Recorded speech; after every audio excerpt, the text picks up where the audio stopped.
What is going on, guys? It is your role model of the IWC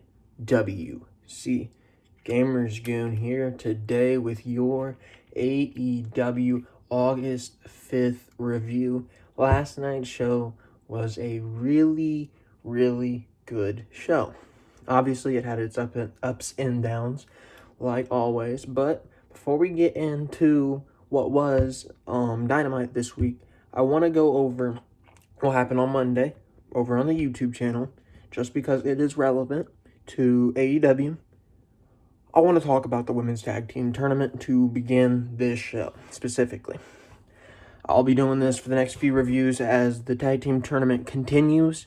I'm not going to sit here and tell you about Dark. If you want to go watch Dark, go watch Dark. It's been really decent, but I want to talk about the women's tag team tournament because I think this might end up concluding at All Out in September. So it might be worth talking about here for a little bit at least. So on this this episode of the women's tag team tournament, we had Penelope Ford find out that she was teaming with Mel. Mel, if you remember her, she was with Brandy at one point. And Brandy and Allie fought Penelope and Mel. And it really wasn't anything special. I said it, I think Penelope Ford should have won here. I like to see Penelope Ford go on and really get over in this tag team tournament. And obviously, since she lost first round, I don't think that is going to be the case here. Mel was a solid partner for Penelope. Mel's not great in the ring, but she is the muscle of the group between Penelope and her. And Penelope has, obviously, the technical background that could have easily made it believable to go over Brandy and Allie, because Penelope can wrestle around both of them easily. But obviously, Brandy and Allie, I think we're on a path towards an eventual split between the two, and I think that might end up coming into play here when we have them finally lose in this tournament. And then the next match was Team KJ, Tainara Conti. I think she's just going by Ty Conti now. And obviously Anna Jay. They went against Nyla Rose and Ariane Andrews, also formerly known as Cameron from the Funkadactyls in WWE when she used to be with Naomi back then. I don't... Team TJ, I think they're the favorites to win this tournament. They got over. Tainara Conti looked amazing in this match. I think Tainara Conti is definitely out to prove that WWE messed up by releasing her. She looked phenomenal. I'll say it again about TJ. I said it on Twitter. They have so much potential, Tainara Conti and Anna Jay.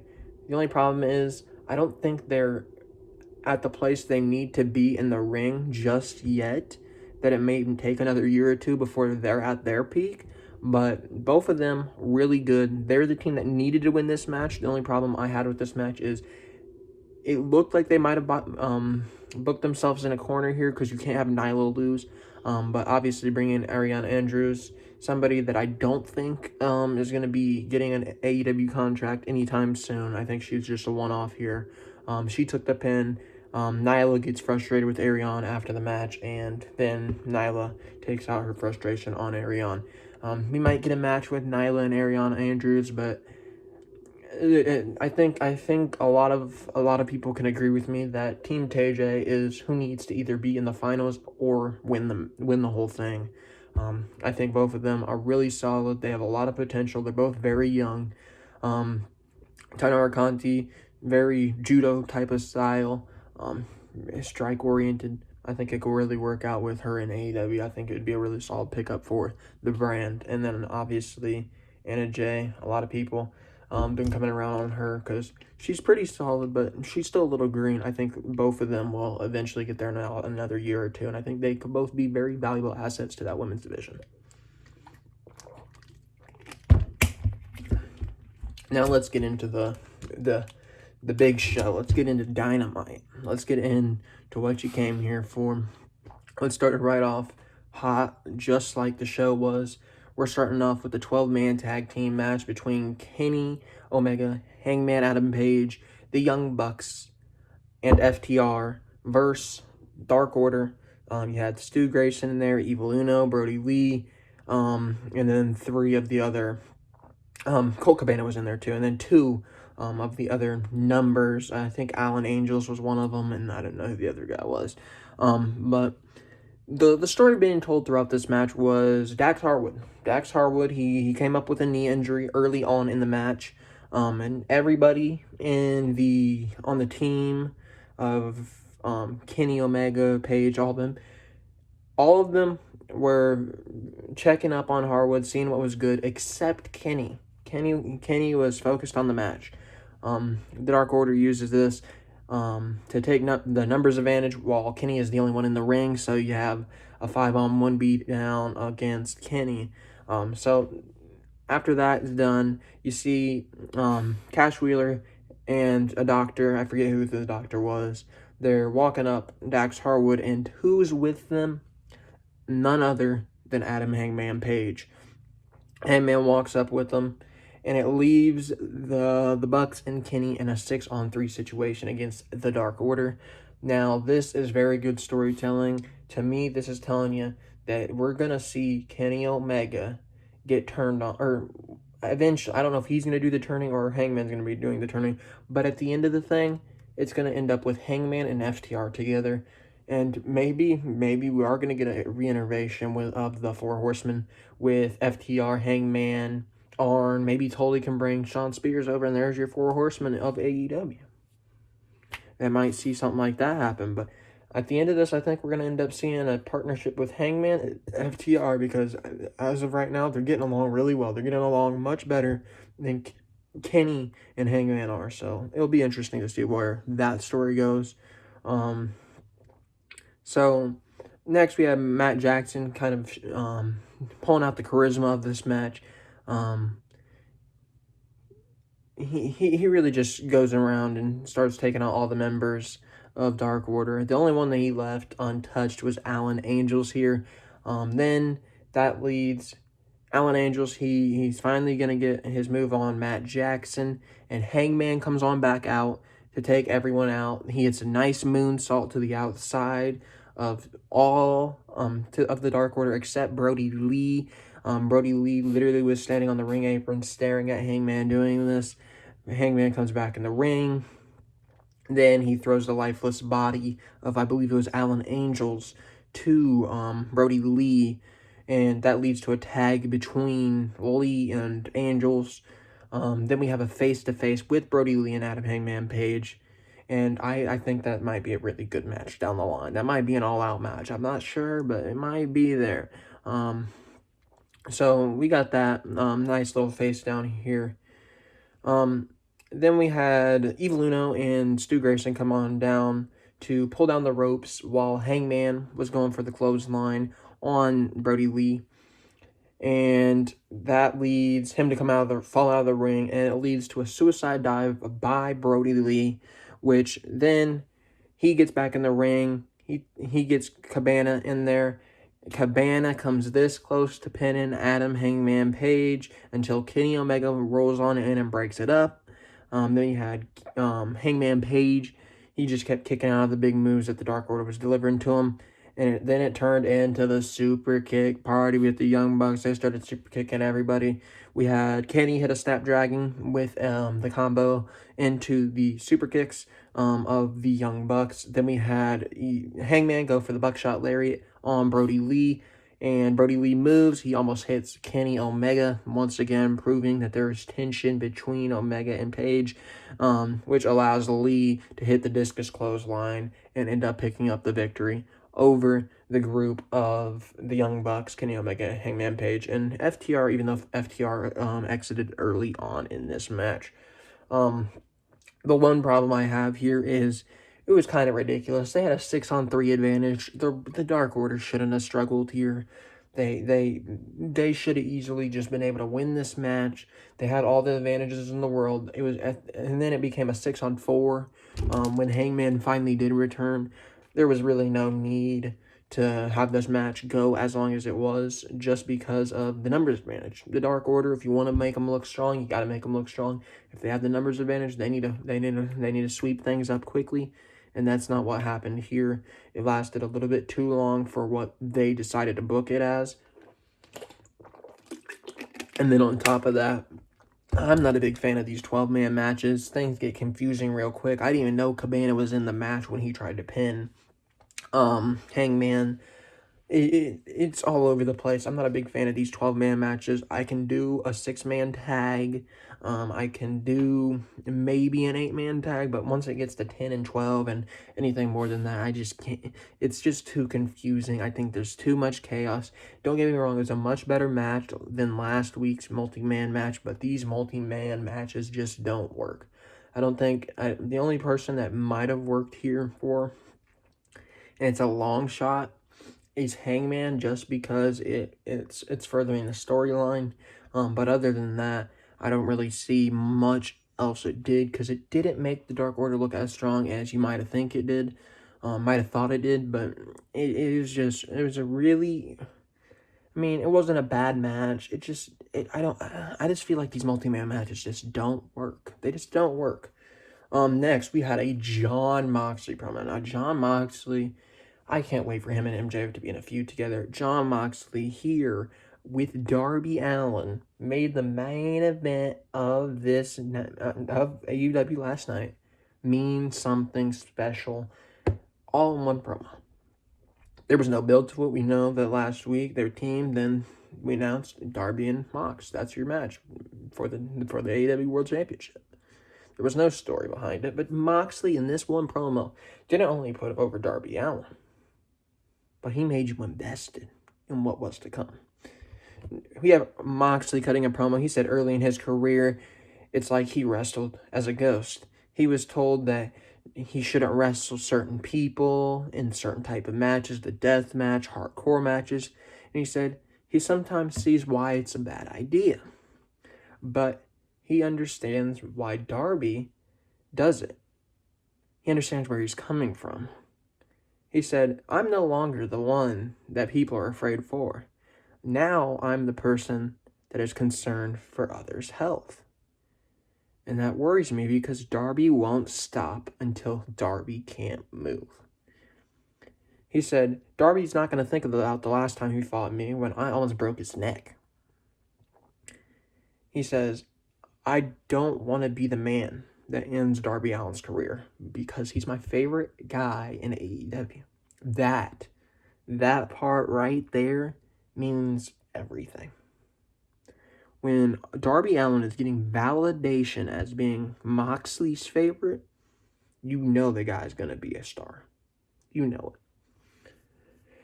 He said signing this contract, he made himself live everyone else. What? I have no idea what I wrote.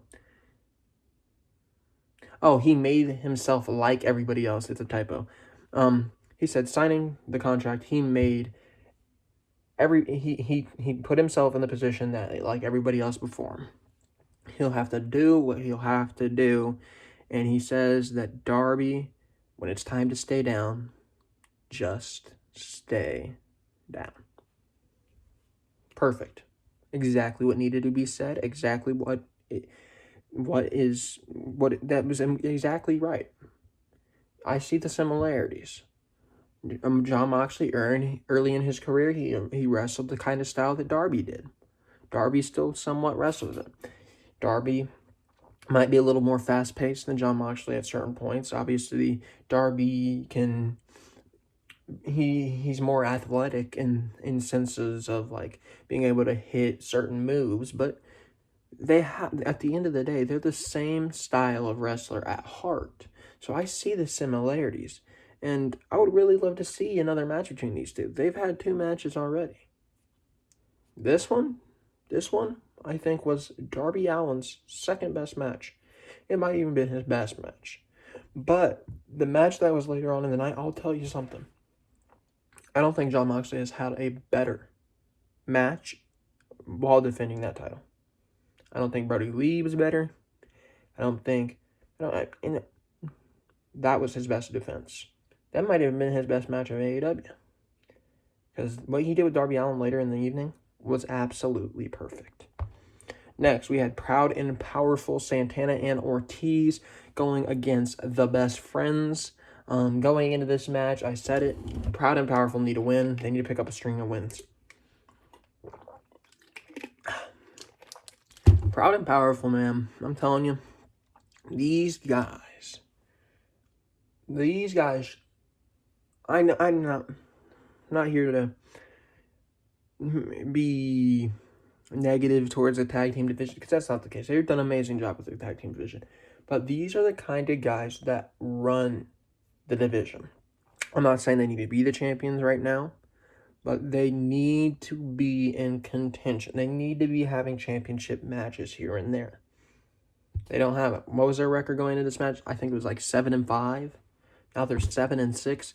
They lost to the Best Friends. I think they're setting up the Best Friends here for eventually what I believe might end up being a babyface team for maybe an FTR to come up and beat. I don't really know where they plan on going with this, because we've already seen Best Friends versus Omega Page, so I don't know if we're going to get another Best Friends Omega Page match. Maybe the Best Friends are going to pick up the titles, but I'm not a big fan of having Proud and Powerful go under here. I think Proud and Powerful needs the big win. I think they need to start picking up a win streak. They were on a 3-win streak. Like I said, you just need to keep stringing together victories so we can eventually see Santana and Ortiz. They don't have to win the championship, but at least let's see them in a championship match. Proud and Powerful here. They work on the back of Trent throughout the entire match. A very classic tag team match. What Proud and Powerful did here reminded me of FTR. They just kept picking apart each individual while they were in the ring. They picked apart Trent while he's in the ring. They tried to pick apart Chuck while he's in the ring. Chuck Taylor. It was just a really technical, good, old-fashioned tag team match, or something I really enjoyed. Just singled out each guy when they were in the ring. And then we had Trent keep on kicking out of every move that the Proud and Powerful guys were delivering to him. They went for a street sweeper, and then we had Chucky Taylor, stopping that, allowing Ortiz to get distracted for a split second, which allowed Trent to roll him up for the victory. I said that Proud and Powerful needed to win. What happens? They lose. I'm a big fan of Best Friends. I even said that before. Don't get me wrong, I love the Best Friends, but the Proud and Powerful guys need a victory. These guys need it desperately. They need to start stringing together wins. Trust me, I believe in them. I believe that they're going to be a top team. But what's this doing to the viewer that maybe doesn't know about an LAX back in Impact, right? What is that doing to them? Maybe they're going to break up from Inner Circle and go back with Eddie Kingston. I don't know. But they need to start stringing together wins. Next, we had MJF having a promo package in the back. He was at the MJF campaign headquarters. He starts it off with a big bang. He says, "You know what, Cue Ball, you're fired." Then he shows how they're making the posters and the pins. Says they're shipping them worldwide. Then he says, "Nina, who hung up the poster?" She said, it was Lee. And then he's like, "Oh, it was a Lee." So Lee did not hang up the poster properly. It was crooked. He was upset that it wasn't level. He picks up one of those levelers. He says, "Does this look level to you? Does it?" And then Lee's like, "No, it does not, sir." And then he ended up just getting a little upset at Lee. Then he said, "You know what, Nina, how are the polls looking?" And then she was going to say how the polls were looking. He says, "You know what, if you're going to speak to me, at least smile." So she had to smile, tells him that it's looking good in the polls. He's up in the polls. And then MJF said, "My campaign won't be over until I'm holding the AEW World Championship because," and then he made everybody chime in with him, "we deserve better." And then somebody in the back, I don't know if it was the cameraman, if it was Lee, or who it was, they said, "Well, what about Darby? What if he wins tonight?" And MJF says, You know what? It would really suck to fight a 120-pound emo kid. Oh my god, he got a 120-pound emo kid. That's just amazing. I'm pretty sure Darby's older than him, because I think Darby's 27. I think MJF's like 23. So the way he said it, MJF's just golden. Everything MJF touches is absolute gold. Can't wait for All Out. I'm telling you right now, MJF is going to hold that title for over a year. He's winning it All Out. There's no ifs, ands, or buts about it. MJF is going to be your AEW World Champion. And that's just going to be beautiful. It really is. Next, we had Matt Hardy in the ring. He says he came to AEW thinking that he'd be an attraction, and he's had a blast. He says AEW listens to its audience, and they want to see him focus on being himself. He says, my bad. He then shouts out the Private Party, saying that he has their backs when they need him. He says that he also tried to help Sammy Guevara get away from Jericho.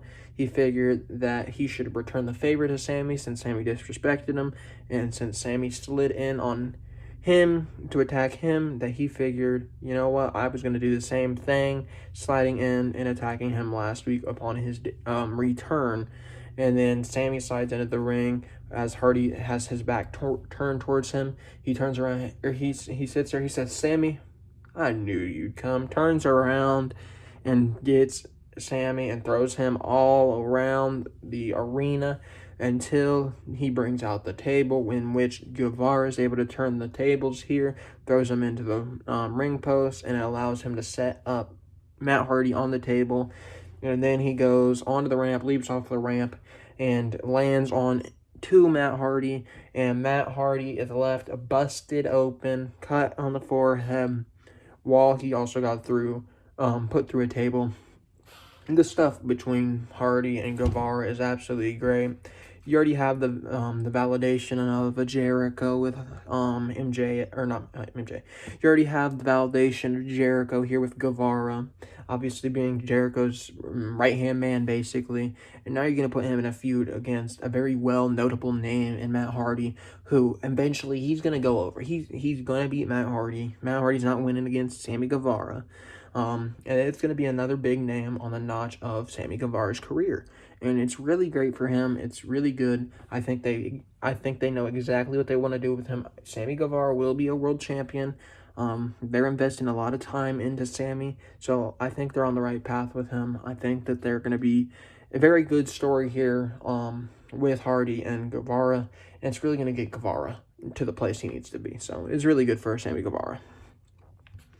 Next, we have Santana and Ortiz back on television, and they are upset about losing to the Best Friends. They have a sledgehammer, they have spray paint, and they go up to the minivan of Trent's mother, Sue, and they start breaking the minivan, throw sledgehammers through the window.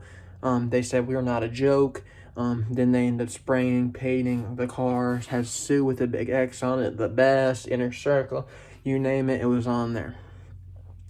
Next, we have the Dark Order coming out once again. This time, it was John Silver and Alex Reynolds in a match against Cody and Matt Cardona.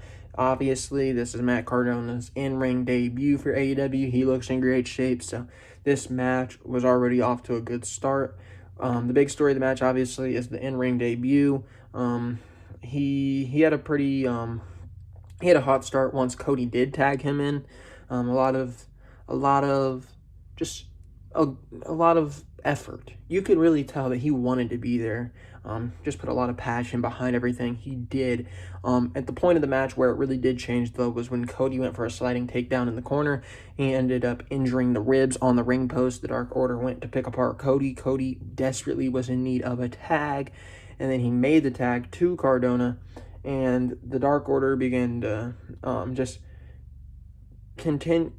before that, they were just ragged on Cody around until he hits the hot tag. Cardona comes in with the hot tag.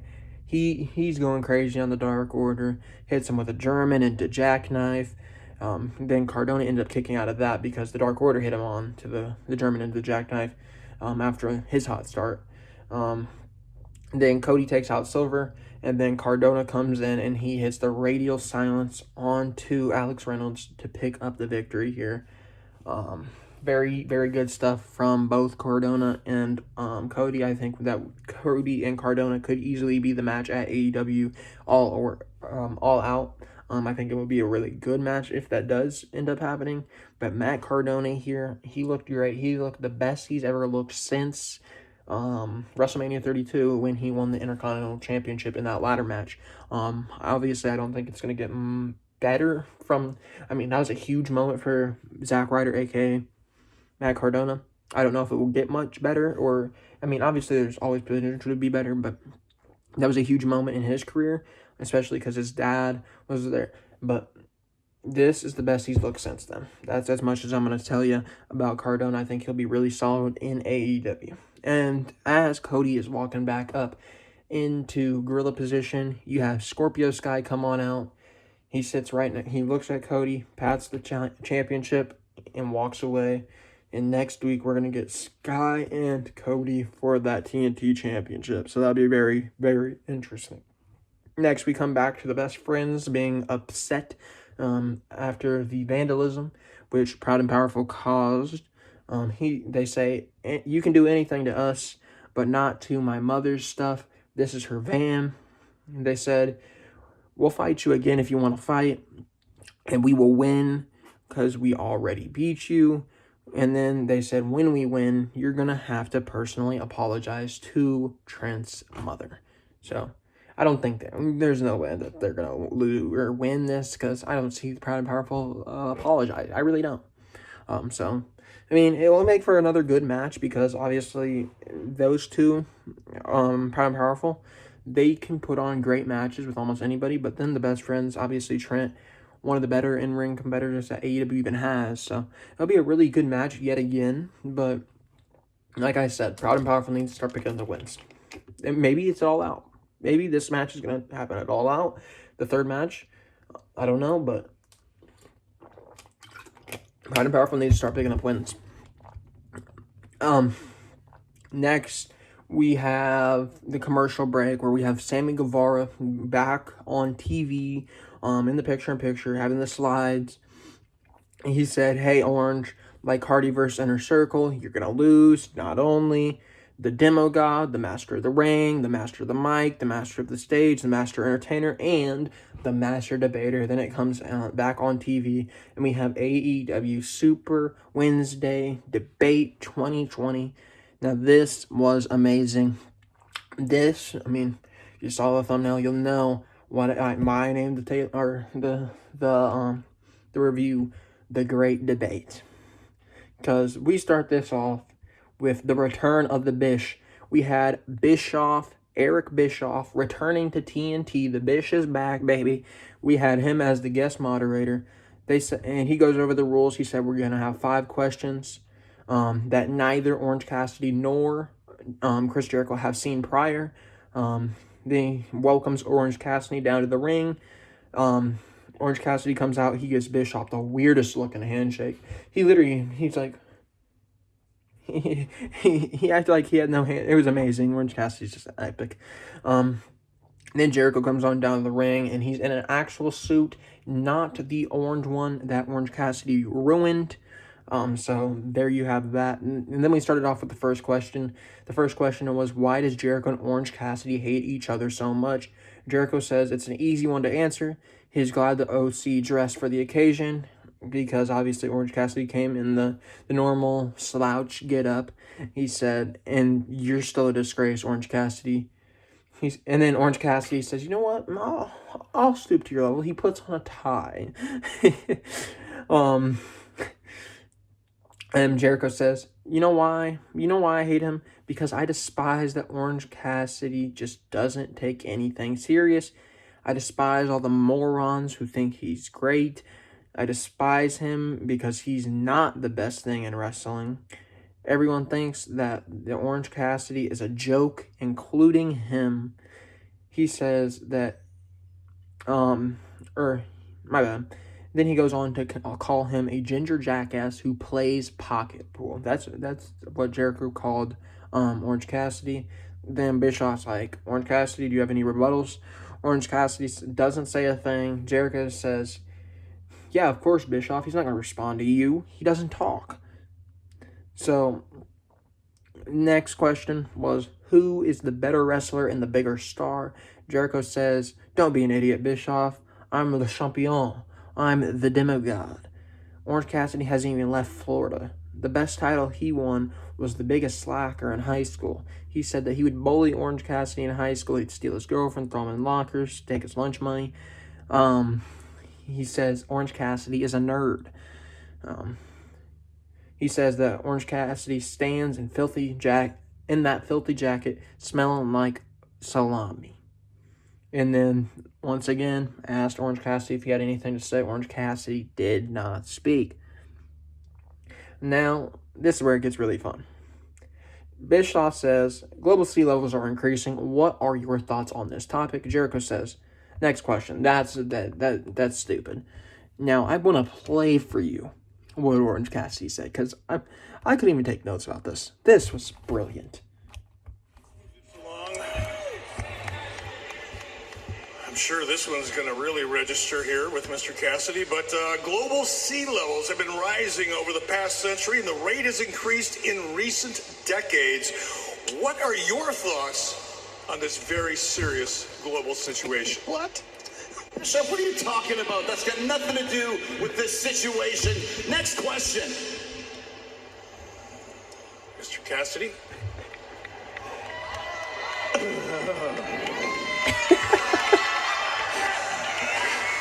Sea level continues to rise at about the rate of 1/8 of an inch per year.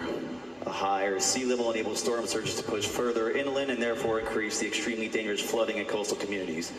A failure to minimize our fossil fuel use and reduction of carbon emissions could be devastating to the estimated 40% of the population of the United States that lives in these coastal communities, and globally, 8 of the world's largest 10 cities. Thank you. I'm gonna be honest. I have not a clue about anything about global warming. The only thing I had written down, because he went so fast and just explaining everything, was that sea levels rise an 1/8 of an inch each year, and it could be devastating. But whatever, Orange Cassidy said that was absolutely brilliant, because he cared more about that than Jericho. I was cracking up when Orange Cassidy said that, and then the reaction. Everybody just loves Orange Cassidy, man. The man's brilliant. He just really doesn't. Oh my gosh, I love Orange Cassidy. By the way, what Orange Cassidy said in that 30-second little global warming thing might have been the best promo of the year. I don't think I've ever seen something that creative. That's brilliant. That was actually brilliant. Next question is, why do you think Orange Cassidy is so popular? Jericho says he's the epitome for the fans at home because he's a simple-minded guy, but he's a pimple on the ass of wrestling. He says, next week I'm going to pop him and I'm going to win yet again. And then Orange Cassidy will owe me $7,000, and Orange Cassidy is going to leave AEW. And that he's going to take the order of Jericho at Java Juice for a blueberry smoothie, and then he won't even give Orange Cassidy a tip. Bischoff asked Orange Cassidy what he had to say, and Orange Cassidy, once again, just being mum, not speaking. And then Bischoff asked, why does this rematch mean so much to both of you? Jericho was about to say something. OC says, shut up. Shut up. He said, I know what you're trying to do, Jericho. A debate against a guy who does not talk. You're trying to embarrass me. Orange Cassidy says, I don't care. The only thing I do care about is next week. It's the biggest match of my career. It's the biggest match of Jericho's career. That's a huge statement. Jericho's had big matches in the past. To say that means a lot. He said, you want to know why it's your biggest match, Jericho? Because you're Chris Jericho. What if Chris Jericho loses to the guy who puts his hands in his pocket? He says, look me in the eyes, Jericho. Look me in the eyes. Look at the man who will embarrass and beat you next week. And then that concludes the debate, the great debate. Orange Cassidy, 2 brilliant promos. Jericho, once again, one of the most entertaining things of all AEW. I can't wait for another debate. I really hope they bring back the debates. This was amazing. Then we had Bischoff. He says, you know what? I think it was a clear-cut winner here. I have to go with Orange Cassidy. Orange Cassidy is the victor of the debate. And then he said, you know what really got me was the global warming. Jericho says that he hates Bischoff anyways. He's hated him for the last 22 years. Bischoff said it was actually 24 years. Then he says, you know what? Next week, I'm going to beat the shit out of you. And I'm going to do it right now also. And he has Jake Hager attack Orange Cassidy. And that leads to Orange Cassidy receiving a Judas effect from Chris Jericho until the best friends come to run them off after the fact. So we're going to get a really good match next week with Cassidy and Jericho.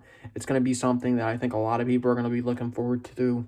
Orange Cassidy's going to win this match, and we're going to get another match at All Out. Jericho's going to be very upset. It's going to be really good. I'm telling you, this stuff is going to be good between Cassidy and Jericho next week. Next, we had Britt Baker come on out in her wheelchair. She says that she figured out the opponent for Big Swole, and her opponent is Reba. Reba did not know this prior to coming out, so she's a little hesitant, and she's like, get in the ring, Reba. Reba gets in the ring. Swole comes down already in a bad mood. Swole comes to the side during the match to start talking trash to Britt Baker, allowing Reba to take advantage. She stumbled on the top ropes, though, misses the moonsault, and then Swole hits Dirty Dancing Elbow to end up picking up the victory over Reba. And then she has a stare down with Britt Baker, and Britt Baker is upset, pouting that she is going to have to face Big Swole more than likely at All Out. Then we get into the main event. We get into both men's best match in AEW, more than likely. You can make an argument for Darby and Cody being better, but this was really good too. Moxley, I don't really know, outside of maybe Janela, what better match he might have had, because this was better than him and Jericho. This was better than him and Lee. This might be Moxley's best match, actual wrestling match in AEW. Darby comes on down in a paper Moxley mask to start off the night. Then we have Moxley to Moxley face to face. We have Moxley looking at the face of Moxley, pushes the paper off of Darby's face. Darby ends up slapping him. Then he gets slapped back by Jon Moxley. Leads to a bloody mouth from Darby. So signs of disrespect to begin the night. Then we had Darby trying to gain the upper hand with his normal up-tempo style, going fast-paced. But Moxley ends up making it physical, hard-hitting, throwing him all over the place, ragdolling him around. And Mox ended up having Darby Allin in a crossface, while Darby ended up flipping him off while he was in it. Darby then starts a high-paced aggression yet again, diving through ropes, leaving his body on the line multiple times. Darby steps on Mox's hand as Mox's hand was sitting on top of the ring post. So they try to tell the story that he's trying to break the hand of Jon Moxley. Moxley ends up trying to lock in the paradigm shift. But Allin gets out of that, hits a code red, and almost picks up the win. He was at like 2.9 seconds. He literally was this close from picking up the win, but he did not get it after hitting the code red. Then Darby goes to the top rope and tries to hit. Moxley ends up going up with him, tries to hit a German onto Darby. Darby ends up landing on his feet, so his feet take the most of the fall. Then he rolls through on his back. Then we have Wardlow come on down. Wardlow comes down to distract the referee while MJF slithers in the ring with Jon Moxley's AEW Championship, hits Jon Moxley in the head, leaves Moxley bloodied. Then we had Darby Allin target the cuts, bringing up the pace of his attack on Moxley, setting up yet another coffin drop. And Moxley ends up catching him off this coffin drop and hits him into a sleeper hold. Allin grabs the eyes of Moxley and tries to get out of it. He hits a pile driver onto Darby. Darby ends up kicking out at like 2.7. Then we have Moxley growing a little bit more frustrated. Moxley ends up delivering the paradigm shift to Darby Allin, ends up picking up the win. And as he pins and beats Darby Allin, you see him hug Darby Allin on the ground. And he's really just giving Darby Allin a sign of respect, a good effort. He didn't want to do this to Darby. And then after the match, we have MJF in the back with Wardlow watching on the TV, upset that his guy, Darby, did not win. Because he wanted to face the 120-pound emo kid. He didn't want to face big man Jon Moxley. Greatness. Absolutely great for what those two did in the time they were given. Amazing stuff from both men. Obviously, match of the night. I don't think that's even a close one. So, there we go. And anyways, thank you guys for watching the AEW review. I do want to let you guys know what is in store for this month. We do have a big month ahead. We have SummerSlam coming up this month. We have Backlash coming up this month. The weekly review is still staying around. So, we're going to have a lot on our tail this month. So, let's add to it, why don't we? Let's add to it. This month, I'm going to be making 2 big special guest appearances and collabs with people in the YouTube wrestling community. Now, I'm not able to tell you who they are just yet. I'm going to wait until they announce it so that their fans know prior to me confirming that I'm going to be there. So, I don't want to spoil anything just yet. But on August 19th, I'll be reviewing NXT. And then on August 27th, I'm going to be reviewing Backlash, or previewing Backlash.